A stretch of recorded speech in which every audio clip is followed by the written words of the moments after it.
Welcome to I believe this should be the fantasy panel. It's good to see everyone up and about, especially because I'm not. That's why I had to ask which panel this was. So Ash should hopefully be getting here soon. The gentleman who just left would be telling us. He's wandering off farther, that's not a good sign. So anywho, this is the panel that is all about fantasy.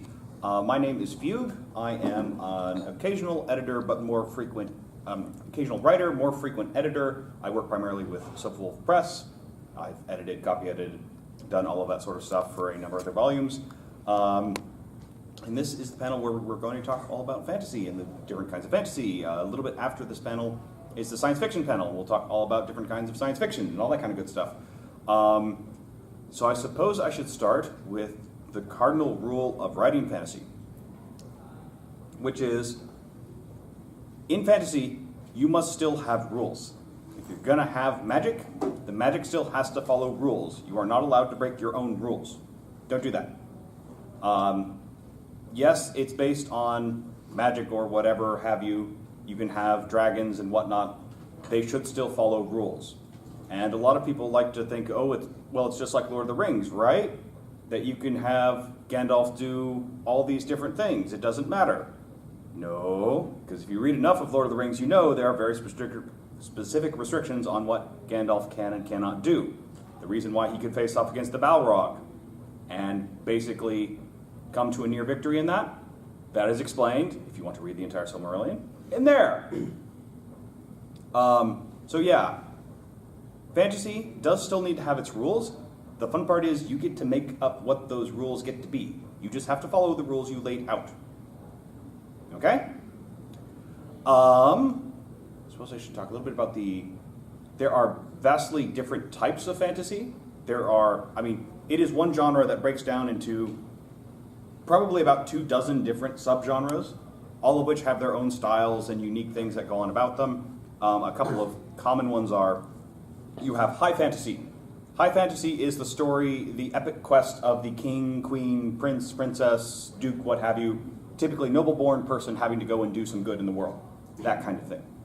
One of the other common types is dark fantasy. Dark fantasy is the world is in the crapper and everyone's trying to do what they can to survive. I have heard Lord of the Rings described as dark fantasy because it is dark times in the world. Swords and sorcery. This is pretty basic. This is the knights going off to slay the dragon, that sort of stuff. D&D, that's swords and sorcery.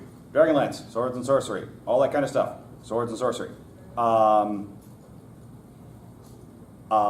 common these days, lots of magical realism.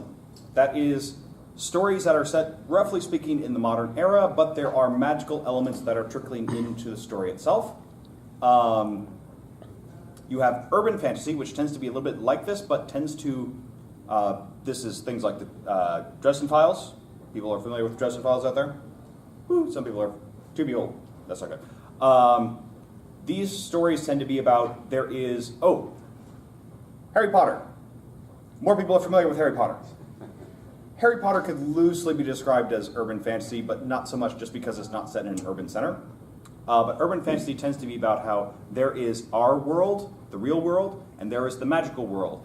And oftentimes they are about stories where there is someone who is attempting to guard our world from being intruded upon by the magical world, or they are there to keep the magical world safe from our world, or something like that. The two worlds are living side by side. There are pixies up in the apartment upstairs, that kind of thing.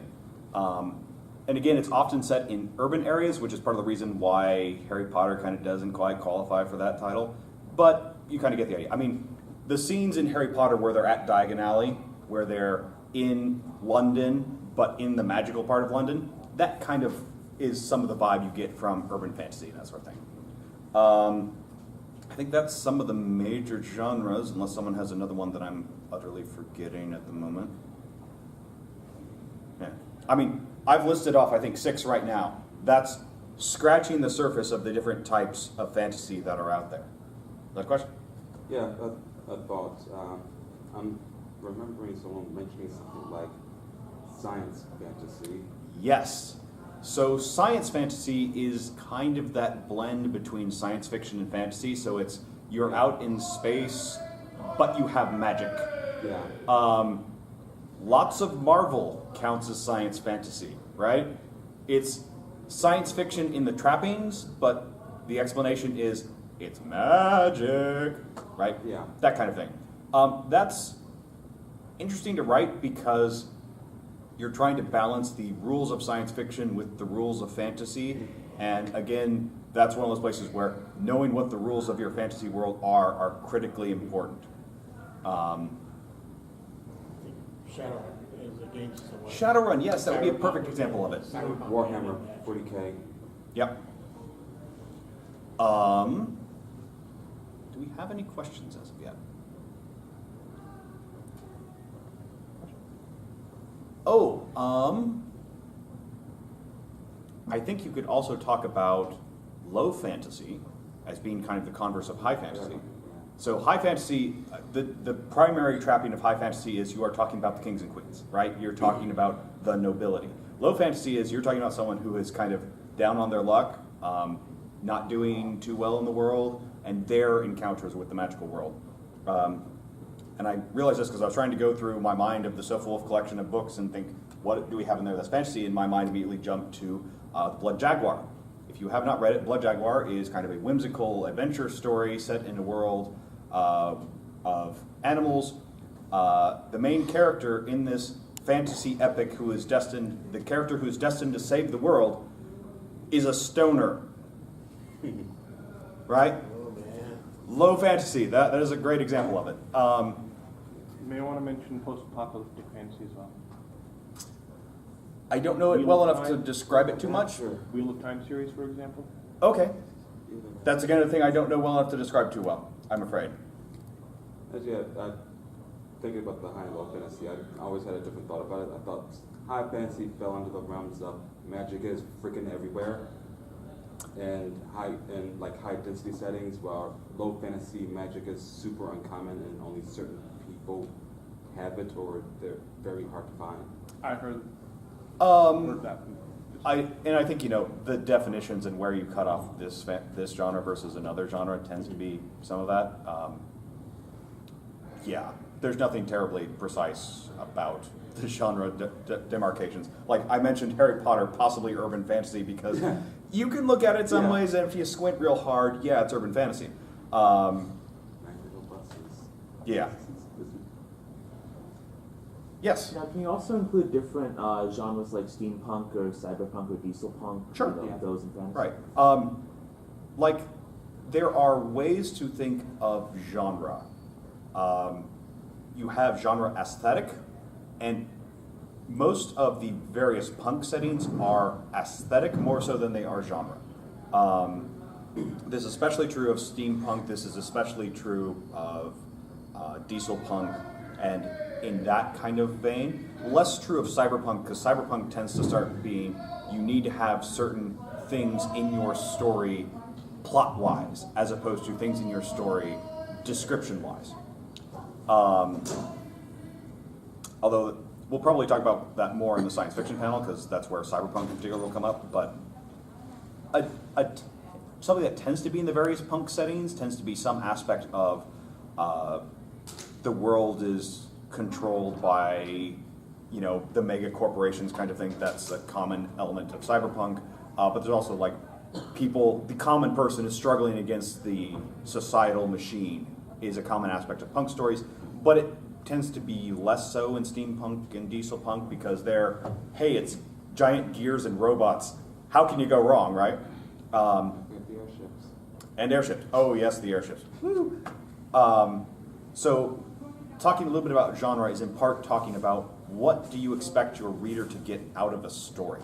It's not so much the story you want to write, it's how do you pitch it to someone. Because when I say this story is fantasy, that automatically sets off a certain set of expectations in your mind.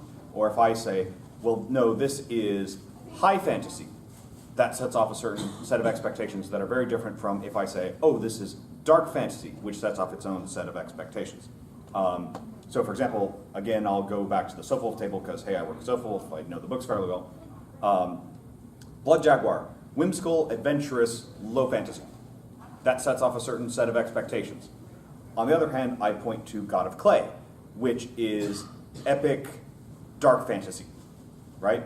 So you expect, just from those few words, certain things to appear in both of these stories, and if you don't get them as a reader, you feel disappointed, right? It is what you look for in a story, certain beats, certain emotions that will hit you when you're writing the story. So I tend to be more in the genre is descriptivist than anything else. And things like the punk things, what's your expectation when I say this is steampunk? Well, you expect gears and golems and airships. But you have no expectations of what kind of story it will be, because it could be anything. This has been a massive discussion in the furry fandom of, is furry a genre? No, it's not, because there's no expectations of what kind of plot that is, right? People have called it a meta-genre. I like to call it an aesthetic. But you can overlay furry on top of any other kind of genre, and it will still work. Other questions? Great, you're making me think of what I need to say next. I haven't gotten enough sleep. Gotcha. Mistakes people make in writing fantasy.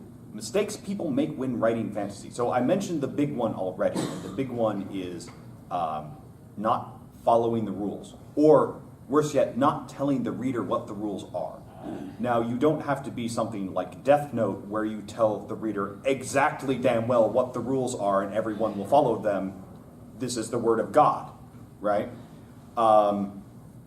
But, and this is critically important when you get towards the end of a story, because the problem that you face in a lot of fantasy is the problem of the Deus Ex Machina.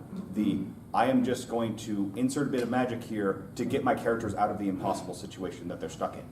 Don't do that, that's terribly bad. On the other hand, what's terribly good is if you tell us throughout the course of the story, here there is this option, there is this thing, there is this magic MacGuffin that if gotten, reached, or whatever, will save the characters, and then you allow them to get that in the very end. Hey, that's great, that's what good storytelling is. Woohoo! Yeah, don't break the rules of the universe to do anything. You can break the rules early on when the stakes aren't high. Because when there's not a lot of conflict going on, when we're not so worried about how things are being done, you can break the rules of the universe. But the moment you're getting to the critical part of the story where the stakes are high and the reader really cares about what's going on, don't break the rules anymore, because that's going to just yank them right out of the story like it's nothing. So having the rules be described early in some way is a good thing to do, or at least let us know what the limitations are. Let us know what the abilities are. Good example of this, Myth Inc., I think is the word, is the name. This was by Robert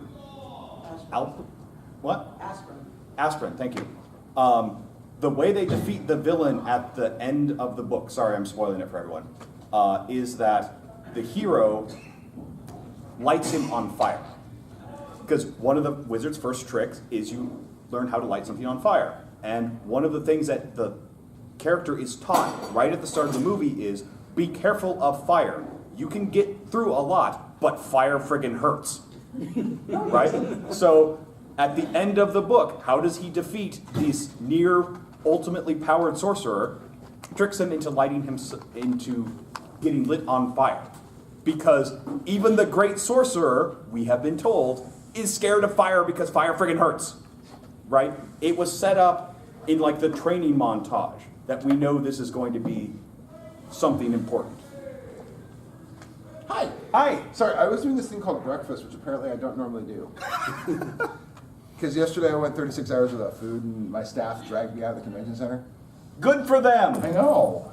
They're being so considerate. Yes. What have I missed? So we talked a little bit about different subgenres of fantasy. We've talked about setting up the rules of fantasy. We've talked a little bit about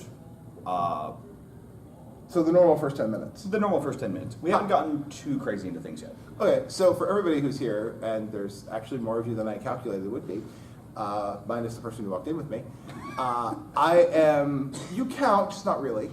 I am Ash. I used to start this speech with going, I am the writing track coordinator, and now I have to change that to I am the assistant director of programming, and also your writing track coordinator, kind of. Feel sorry for me, please. And then my writing specializes mostly in realistic fiction, fantasy, and science fiction, but I'm only teaching fantasy this year for some reason. Don't blame me, I didn't schedule it. I did, but apparently I didn't read the fine print. Okay, now that my introduction's gone, you have a question? I do. I just want to go back to your rules comment about mistakes. So what I heard you say then is that within limits, rules can evolve. Yes, but the thing is you But can't... You don't want to blow it. It needs to be somewhat in earlier in the text versus later, and set those up so the reader has an idea that this can occur. Exactly. But they don't have to be laid out right away. They don't, but near somewhere through the middle to the back or the end of the text, those rules should already be established for the reader. The lost knowledge motif is very popular for covering that. The magical MacGuffin that breaks the rules in the lost knowledge motif. Yeah, but that's such a horrible cliche in bad writing that we tend to try and avoid that whenever we can. And yet George R.R. Martin uses it all the time and makes millions. He laughs at us for his bed of money. Also, okay, you mentioned mistakes of writing fantasy, right? What are some common mistakes of writing fantasy? Trying to be George R.R. Martin. Who is just trying to actually be Faulkner. Oh, God. So, No, occasionally... seriously, George R.R. Martin is literally trying to be Faulkner.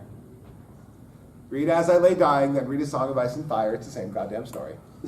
So, a couple of times on previous panels we've talked about Martin syndrome. This can refer to a couple of different things, but the big thing it refers to is wanting to write the big, massive fantasy epic.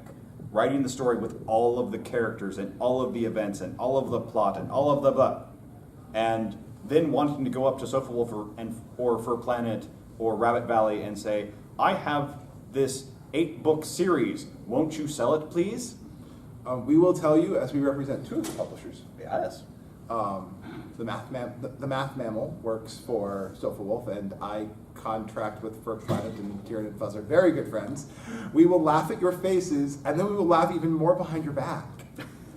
In particular, the problem with this is if you're gonna pitch multiple novels to us at the same time, A, we should probably have already published at least one novel from you in the first place, and B, we'd really like a bunch of short stories in there as well. We need to know that you can actually finish this thing because I think I talked about this. The first book actually has to be written. Yeah. So I can actually bring up an example of this one. I mentioned God of Clay earlier. This is the first book in a trilogy. We bought the first book only after we had seen the outline for all three, and only after we had already known that Ryan Campbell can write darn good stuff, and he's written good stuff before, and he is good to work with. The person who wrote that, not to, aka Ryan Campbell, also has a bad habit of barely being his vicious flash of his years, most verbose, until somebody else cuts out about half of it. By the way, I know him and I'm allowed to pick on him. Yeah. But fantasy, you look like you have the comment with the pen twirling.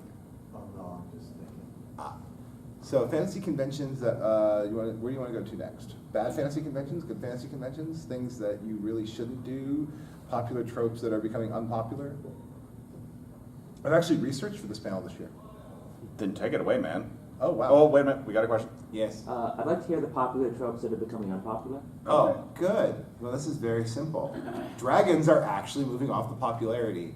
So I still have friends who work in mainstream, actually mainstream and large-scale publishing are still the valid term for them, because that's what they are. And I still have friends who work in that industry. I still have friends who work for Tor and Del Rey. I feel very sorry for them because they had to approve things like Glitter Glampire. Dragons actually are coming off of trend in the fantasy genre because of this wonderful thing called Game of Thrones. Everyone's tired of dragons. Also, vampires are down in polls. They're being replaced by werewolves. They learned that furries like werewolves better. But that is actually, urban fantasy is listed to continue to trend in 2017 and 2018, with the decline of that genre forcibly scheduled for 2019. By the way, yes, your trends in literature are controlled 5 years in advance by a bunch of people who sit there with crystal balls and guess. So there is actually magic involved in predicting the trends of literature. You reminded me of another important genre in fantasy, paranormal romance. Now, we like to joke a little bit about this in the furry fandom because, of course, paranormal romance. I mean, werewolf boyfriends. Who doesn't want one, right?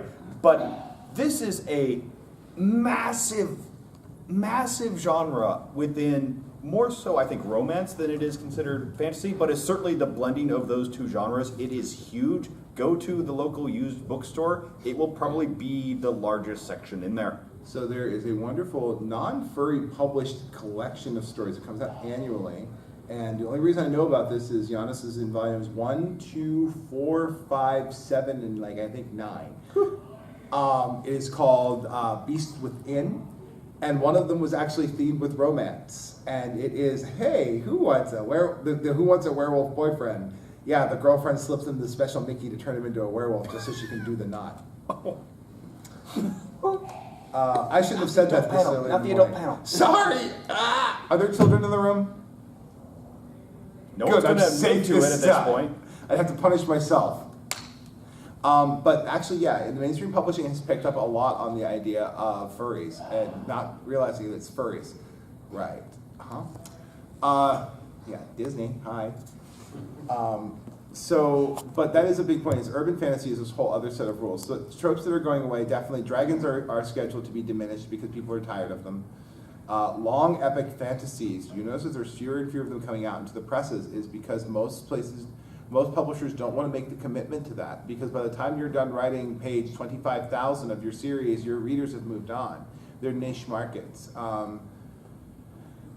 The series that didn't end, it just went on and on, my friend. The man left a manuscript and even died, and they had to have somebody else finish it. Robert Jordan's Wheel of Time, anybody? Yeah, the last 3 books were actually all written when Jordan passed away as one giant monolith. It was awful and unreadable, so it was rewritten. Thankfully, the man took notes that his notes actually exceeded the length of the book. Did you see that? You guys see that bulletin board on that wall? So there's actually a picture that is around from his widow. That is his old writing office. The wall is about 4 times longer than that, and it is floor to ceiling pegboard, where he was mapping out with string and note cards what characters went where and what happened when. It was the entirety of all 18 books mapped out in a mapping format. So that epic fantasy has become a risk in the publishing industry because the speed at which people consume it into the speed that they can print it. So those are some of the trends that are going. And then there are some closed trends, really. Unless you already are in it, good luck, such as J.K. Rowling. Her work is pretty much a closed. Her particular area in the fantasy market is kind of closed off. Unless you're already publishing in that vein, publishers don't want to pick you up because that trend is falling down because the audience that was written for has grown out of it. Be aware, though, that what he's talking about in some ways refers to more the mainstream publishers because, I mean, the furry markets at this point are so small comparatively that we don't have the furry British magical school thing yet. Yes, we do. We do? Yes, What is that? it was published in an esoteric story in 1994 in a comb-bound thing on this site called, what was the previous name of Fur Planet? For Nation? Yes! I have a copy of it. It sits in a closet. And I bet you no one in the audience has heard of it. So therefore, there's ripe opportunity for someone who wants to work in that genre. You have a question. What's the title? You think I remember that? It's really good. Well, it's not interesting. About to give it a read. No, trust me, it's not interesting. There's a reason it's in a closet. Yeah, I got to hear, so I went to Submit and Publish yesterday with Tira, and I got to hear some of the stories of the worst things Fur Planet has ever published. They better not have been my book. No. Wasn't even close. Buy my books. I've got 4. So, actual questions on what genre of fantasy we'd like to talk about, because there are so many subgenres. I mean, we have the urban fantasy. Talked about it. Talk about it? Yep. Already? Yep. Yeah. That's my favorite. Too bad. Aw. Talked about high fantasy, low fantasy, dark fantasy, swords and sorcery. We talked a bit about steampunk and such intermingling with fantasy.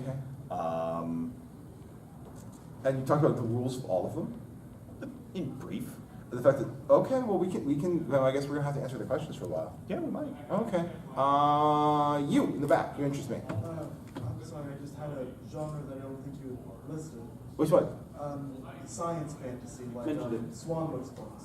Yeah, we had mentioned that briefly. It's the Sorry. mingling of science fiction and fantasy where you're, I think more often than not, it's the tropes, or it's the setting of science fiction, but you also allow there to be magic present. Shadowrun tends to be the go-to example someone brought up. Warhammer. Yes. Whoever did that, thank you. Pretty tight. Sorry. No, it's fine. And you had a question as well? Yeah, I'm just curious. So we talked about the genres that are declining and the tropes that are declining. What's Yes. on the upswing right now? Yes, werewolves are on the upswing. That's a Yep. big one. One of the upper swings is also the idea of male protagonists in urban fantasy. Right now, urban fantasy for a long time was a female protagonist dominated set of genres. Anita Blake? Yeah, and her 53 is it now? It's some ridiculous. I and haven't touched the books. There's Anita Blake, and then all of the people who were inspired by Anita Blake really made their versions of it. It's actually, it got a lot of women reading more gritty fantasy because there was a female protagonist, and then they all realized that they were all vapid airheads. Has anyone actually read any of the Anita Blake urban fantasy? Okay, so you know about book 20, it suddenly goes from her actually being a strong character to being, oh no, a vampire, let me take my top off. And I wish that was an exaggeration, but I'm about right. It's, oh look, a supernatural being. Let me take my top off and seduce it. Do something useful. Yes? Well, I was gonna say, she kind of blended in with the other storyline that she had with the fairy princess, and you couldn't tell the 2 books apart. I only got the 2 books. Yeah, and then there's Mercedes Lacking. I know her. I'm allowed to make these jokes. She's an old SCA Do person. not insult her in any way, shape, or form around Kage. They are friends. Oh, I know they are. And actually, Mercedes, she's heard me call her that to her face. And she laughed. I met her at Pensick many years ago. Okay. Mercedes Lackey also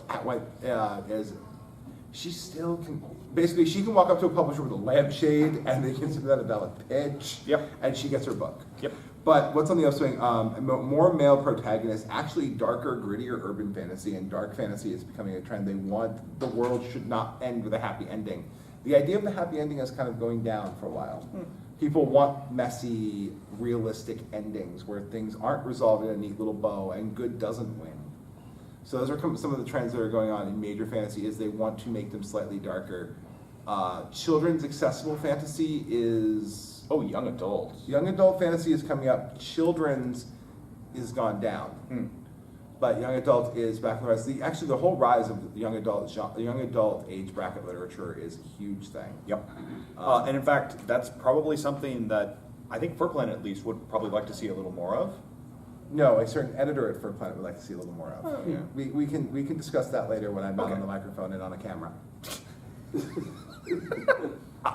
I have no comment about my companions at Fur Planet and their choices on the publication of juvenile material in an attempt to bolster the fandom demographic.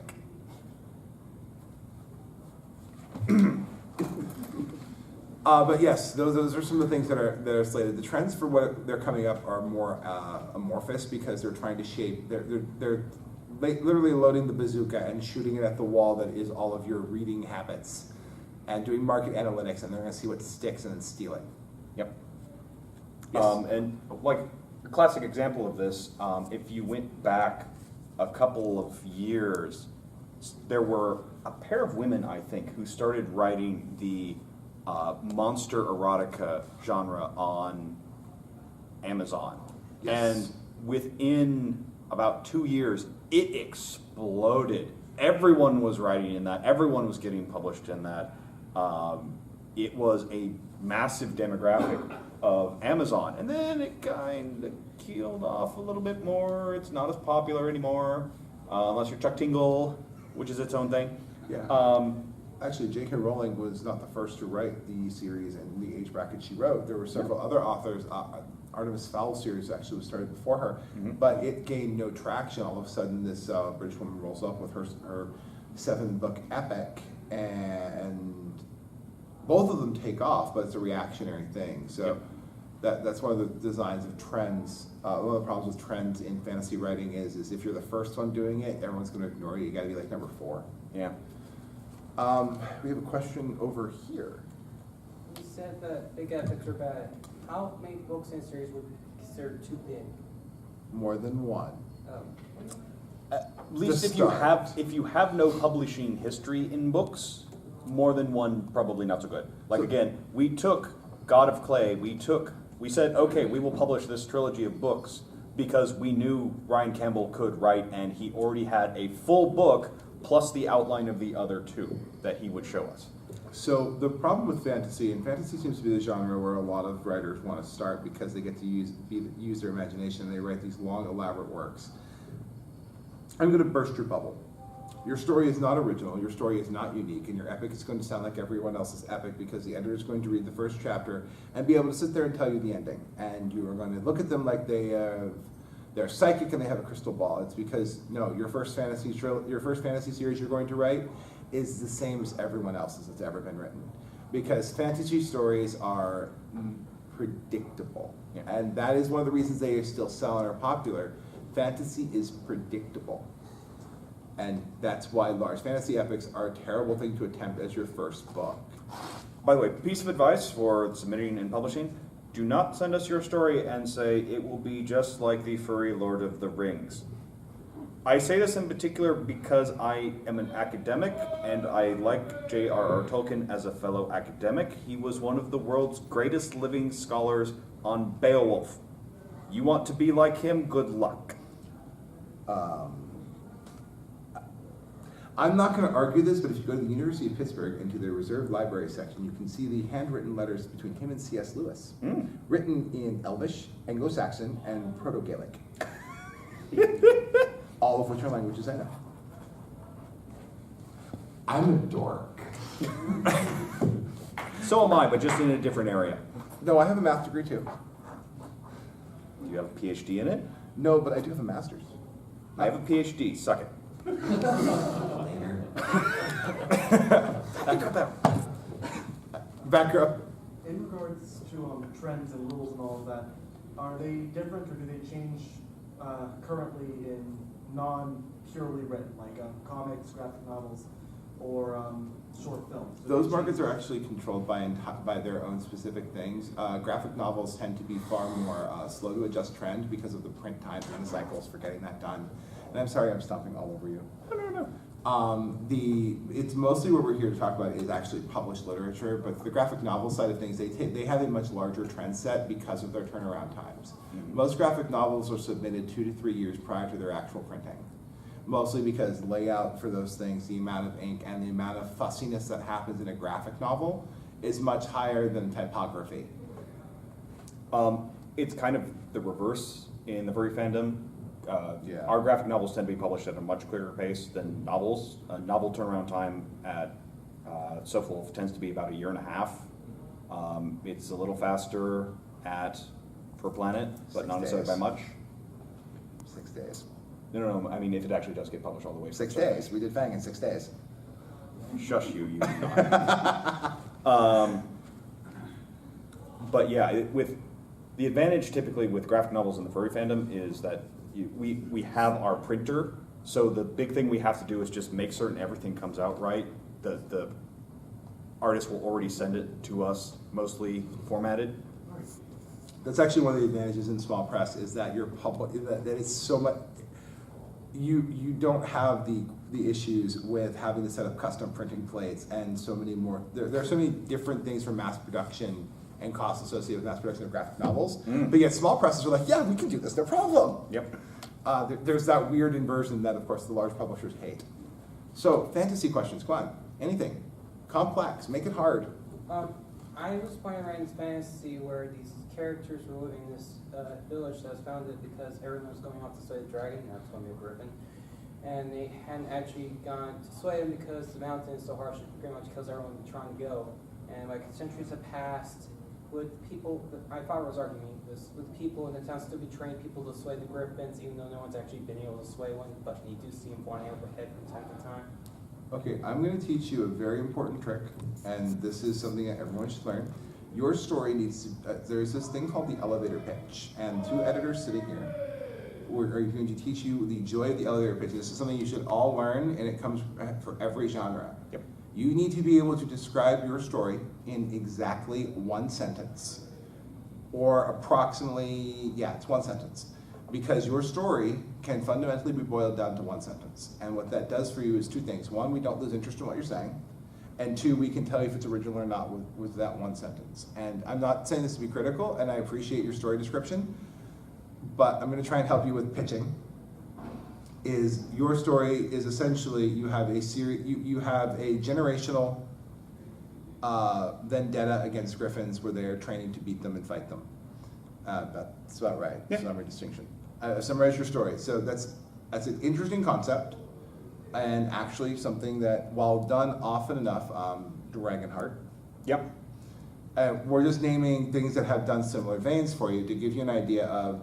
It is an interesting concept, but you are lining up with a number of other items that have already done it. So what makes this unique is the question you need to ask about that story. How am I differentiating my fantasy from Sean Connery voicing a dragon? And they've been hunted to extinction. Because the only Sean Connery is the best part of that movie, honestly. Yeah. Not that it wasn't hard, but that is the point. So I did not teach a lot of the structured classes this year like I normally do. But that is something that is important to learn is when you're summarizing your fantasy story, what makes it distinctive from any other fantasy in this genre?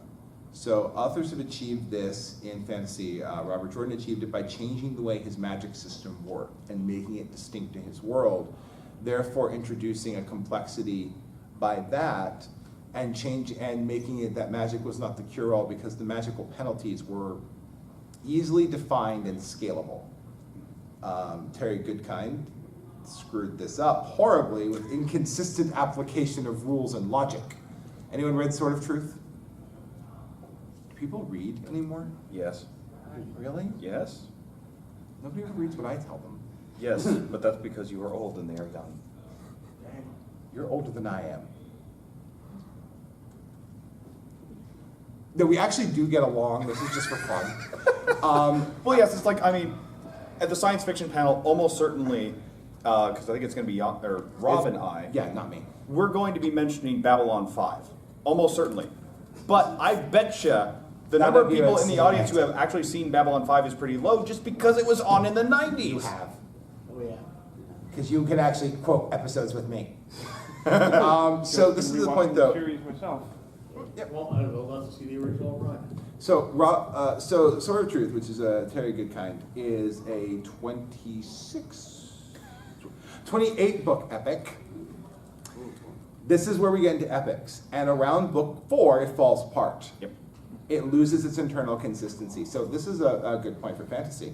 I have a bad Or I one. went on this point for You a went while. on the internal earlier. consistency point? Yep. Oh, okay. Well, I smashed it with a hammer. You used math to make this panel work, didn't you? I might have. So, but that internal consistency point comes up with his series was unique and was distinct, and then he lost that distinction because he forgot what made it distinct. And around book 12, he brought it back, and it was too late. The readers were gone. But that is the question when composing fantasy: is how am I different than X, Y, Z? And you don't have to be incredibly different. You just have to be different. To go back to your question in its original form of, can I do this, is this believable? It's fantasy, you can make anything believable. It's a matter of how you sell it to the reader in the prose that you are writing. But to go to the point of the elevator pitch, This is something I strongly encourage you to learn how to do because it helps avoid George R.R. Martin syndrome, where you want to write the big flowing epic that goes on and on and on. But if you can boil down your story to a single sentence and focus on that single sentence, it will help guide you to writing your piece as a complete thing, not the thing that rambles on and on and on and on and on and on. So question observation. We talk about internal consistency for like the magic and that. And remind me, Full Metal Alchemist, where you start off, you actually have stated rules. They work. They're consistent. And spoiler, you find out like about 3/4 of the way through, everybody was lying about it. Yes. Yes, and that is actually a wonderful trope because you can play so much with it. Just don't do it too much in a single story, that's bad. Yes, Robert Jordan used it and used it surprisingly well in book 7 of his great epic. By the way, book 9 is where that one broke down. Book 9. Book 7, books 1 through 8 are fine. And it broke down because man was beginning to show signs of dementia.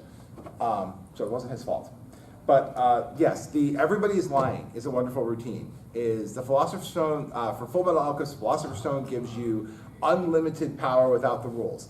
They just neglect to mention that that it doesn't break the rules and allow you to break them. It just uses the human souls in the stone to let you do it. Have fun! And that goes up onto another point that I brought up earlier of the great example of the fantasy series that tells you exactly what the rules are. Death Note. And note that a big plot point in Death Note is characters lying to other characters about what the rules actually are. That's kind of important. Yes? Think about fantasy and acceptance of fantasy. How often has wartime fantasy been explored? Not so much like the way Game of Thrones has it, where you're following characters just set in the wartime. I'm talking more like stories. Like one of the series I used to read a lot was The Black Company, where the story follows soldiers that are in the war. Like more modern wars, World War I, World War II kind of thing. Oh, following the soldiers in a medieval type war? Yeah, in a battalion. I don't know that I've seen too much of that. Because, again, you're kind of blending genres at this point. That is fantasy mixed with the wartime story genres that you're mixing together there. That's always fun. Genre mashup is always fun. Yes, and can be great because you can appeal to people from multiple genres. And again, I brought up this point earlier of a genre is a set of reader expectations for what they expect to get out of the story. So you have to be careful about, are you writing a fantasy story that is set in the war, which brings up its own set of expectations, or are you writing a wartime story that also happens to have fantastic elements? Because that will completely change how you pitch it. That will completely change how we, sitting behind the booth, will pitch your story to potential customers. And remind me, Harry Turtledove did a couple. One that they were kind of historical transliteration. One was the American Civil War, and the other I think was supposed to be World War I. And Cinnamon War was magical, a high magical setting. So you had crossbows and swords and torsion catapults and summoning demons. Yep. So, but I'm not sure if that's quite what you're looking Yeah. for. Because, like I said, one of the books they had rents and they basically were very thin XPs for real Civil War generals and some of the characters. So I'm not sure if that's quite what you're looking for. Close, yeah, it sounds close to, yeah, close to it. Yeah, so that's actually reminding me, because you brought up the mashing of genres is a good thing to do, and you had also brought up earlier the idea of find what makes your story unique. That's a great way to do it, is to kind of blend in some element from some other genre and say, well, this is a fantasy story, but I'm taking aspects of the wartime, the saga of the wartime heroes kind of thing. And I'll go back to this as an example again. God of Clay, the way that was pitched to us and the way that we can pitch that successfully to other people is, yes, it's a dark fantasy epic. It's set in Africa, which almost no other stories in the furry fandom are, and that's a really unique thing that gets a lot of people interested in it. Of course, I will say, I think the best sale I ever made of that was someone came by the table once and said, "Do you have any stories about Jaguar?" I just flipped the cover over, showed it to him, and he immediately made a sale. That's still not as powerful as Hypno Corky. Oh, that's true. But I'm gonna try. I'm gonna try one more time with a reference and see if it dates me. Vision of Escaflowne. Thank you, I succeed. That is actually a fantasy mashup because you have giant robots and magic. It's Magitech. That is a way of making that. That is a great way of balancing that. But that is the inverse of Shadowrun. So Shadowrun is technology with magic. Escaflowne is magic with technology. Yep. And it is those ratios that really determine the richness of what you get out of it. So it's like pre-mixing your oil and gas for your lawnmower. But most of you don't do that, so it's okay. Well, that just kind of reminds me that jumping outside of the usual literature bounds, but a lot of the Final Fantasy games are great examples of mixing science fiction and magic. Yes. Final Fantasy VII, yes, it's a very technologically advanced world, but the technology is based on Mako, right? Magic. Final Fantasy VI is a somewhat medieval. We have to make sure we're correct. For those of you who do not know, that's Final Fantasy III in America. Yes. So that's a story it's a lot of castles and knights and whatnot, but they also have the ability to make giant mechs and airplanes and what have you. Yeah. But so, does anyone have a specific problem with writing fantasy they wants to focus on? I know what he's talked about. I know what I've talked about. You have another question? Yeah. Well, I guess I might have made this clear earlier. I work mostly in visual mediums, and I'd like to know how you can establish fantasy strongly in atmosphere without straight up saying it was magic. Because, I mean, the thing I can think of as the best example would be Angel's Egg, where it's very clearly fantasy, but there's minimal explanation. You can just sort of see it. How can you establish that sort of atmosphere of fantasy without directly shouting magic? Sparkly glitter. True. Oh, sorry, that was my sarcastic answer. So for any genre or meta-genre or subgenre, you have markers of that genre that will make things clear to the reader what is going on. And if you use any of those markers, they'll start to key in as to what it is, even if it's not printed on the cover, oh, by the way, this is such and such. So classic example of this, cyberpunk. You want to key a reader in that they're reading a cyberpunk story. In the first paragraph, talk about wetware. Because almost no other genre talks about phrases like wetware. Cover design is a big one. Jim Butcher's dressing files are all actual. If you look at the poses and positioning of the characters and their props, you get the old classic flowy robed sorcerer pose. All they've done is change them out to a hat, a trench coat, and a hockey stick. It's all about changing. There are, as Chief was saying, there are pre-existing conventions of appearance and work and vocabulary that are expected. You just kind of redress the mannequin a bit to get what you want. The hockey stick for the old sorcerer staff is a great one because it's actually the same posture on one of the Jim Butcher's book. Jim Butcher Dresden Files is actually the same posture from Lord of the Rings. All they did was reskin Gandalf and put him in a trench coat and a hat, and turned his great glowy staff into a hockey stick. Yeah. And I'm not kidding. The images are from the same stock render. They just changed the layers, the dressing. And for a visual media, that's pretty much what you're doing. Is you're playing with the commonly accepted items of that universe and trope, and then presenting them in such a way. There are certain postures that are expected in fantasy series. Yep. Everyone expects the whole big staff thumping on ground thing. I don't know why. It occurs in every fantasy series ever.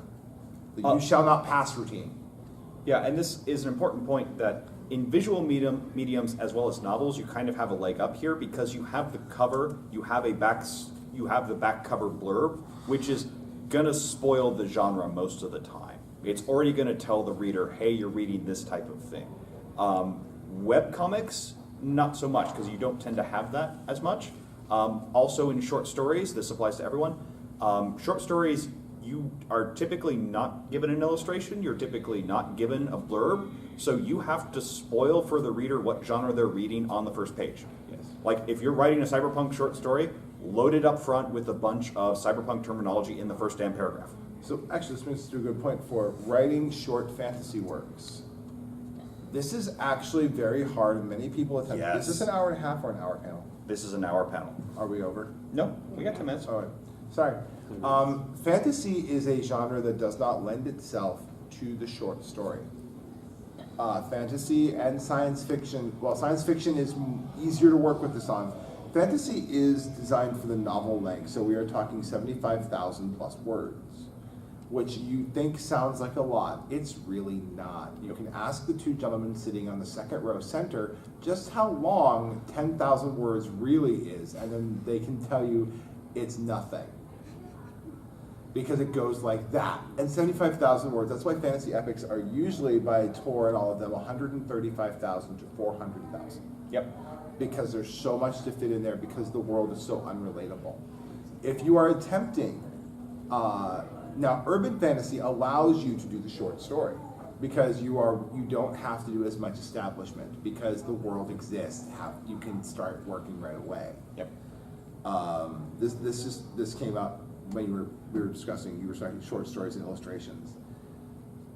Fantasy is by nature so detached from reality that we have to establish it, we have to ground it. So that's the reason people lean towards writing their epic. Yep. So, I mean, in fantasy short fiction, you really, really, really want to focus in on just one aspect, just one thing in the world that you are doing fantastically, uniquely you, and fit the rest of it, fit everything else into some framework that everyone already understands. So you can write a story about a mage going to the tavern, provided the rest of the setting is orcs and goblins and elves and whatnot that everyone already understands, because come on, if they're reading a fantasy story, they probably have played D&D at some point. So you can go ahead and fit all those other things in and people will get them, and then you can focus on your one character who's doing the unique thing inside this world that everyone else already understands. When you're doing longer form stuff, when you're moving to novella and novel and epic, then you can start making more things different. Yeah, so that's again why urban fantasy works so well, because you're taking the world as we know it and just altering a bit of it. So that's easy to do in a short story. If you're going to short story high fantasy, hit it up with the cliches, because otherwise no one's going to know what's going to happen. We can basically go over if we have to, because there's a half-hour gap between us and science fiction. Yeah, but I want to go check out the art show. Okay. I haven't been to the dealer's room yet for longer than 5 minutes. When you get promoted, when you fail upwards, which is what happens at this con, you fail to dodge the bullet of promotion. But so the other thing with fantasy that I will tell people, this is a good way to put it, is in short fantasy, you are character driven. You must be character driven. The characters must carry your story. In fantasy novels, it is world driven. The world carries the weight of the story. Yes. Science fiction is the complete inverse of this, and we'll cover that later. Yep. But so character-driven stories are how you get away with shorter fantasy stories, because the world doesn't matter as much as these characters in the world that matter. And that's a great measure of a story, and particularly of fantasy in general, is how strong are the characters, or are the characters nothing more than pawns for the world? And by the way, the world is a character, but think of the world as that best friend that everybody has, but they forget his name a lot, and they only call him when they need stuff. That is the world in a fantasy story. Yep. I am the guy who lets you surf on my couch, who surfs on your couch and just kind of does stuff and occasionally cleans up your dishes, but I don't really have a name, and I just kind of here. And that's how the world has to be in short fantasy. Yep. And then all of a sudden it's the inverse for your characters in larger fantasy, where they're the ones crashing on the world's couch. And these sound like really horrible metaphors, but it's very true with how fantasy works. I wrote in my early years, long ago in the before time, my first fantasy epic, which was 8 books. And 8 books at 600,000 words each. I was in high school. What did you want? Better. I sold a 5-part science fiction series. That's better. With giant cats that dominate the world and destroy all life except cats. Still better. That included pangolins. Still better than the 600-word, 8-piece, whatever. Yeah, but that is the point of problem with fantasy. Fantasy is great, and it's a wonderful thing to write, but that's kind of that. So we can take one last question, comment, snag, or mark. You can say whatever you want to us. we don't have feelings. He'll curl up in a ball and I'll eat you. I'm a tiger. I'm hungry. Food. It's not that we don't have egos, it's that we've already heard it all. We're editors. We can, I mean, if we want to really soften, if you guys don't have a question, we will end this by telling you our favorite rejections. That we have received or that we have given out? That we have given out. Okay. So you have a choice. You can ask us one last question, or we will each tell you our favorite rejection. Favorite rejection. I'll take the rejection. We all know what we want. Oh, okay. So I did not introduce myself. I am the editor of Fang, which is a male erotica, a collection that For Planet puts out yearly.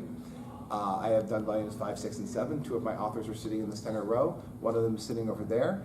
You can buy the book inside it. There are 4 copies remaining in the dealer's room. Buy my book. But my favorite rejection was somebody sent me for Fang Volume 6, Victorian Romance, a 275,000 word dissertation on the rules and courtship and love in Victorian England. Oh, you had some fun with that. I sent it back with corrections and annotations for historical accuracy. I spent more time researching his flawed logic and historical inaccuracies than I did editing the rest of the book. And I'm not kidding about the word count. It was actually, it looked like it was a master's thesis in Victorian history. Ooh. And the problem was all the research was bad. I even sent him a copy of one of my Victorian books from the era of the dress codes as distributed by Her Majesty Queen Victoria herself. My family's eccentric, and I actually had a copy of this book sitting around. Yeah. I even got it back. Okay, my turn? Yeah. Okay, so those of you who were at Submit and Publish the other night probably heard this one.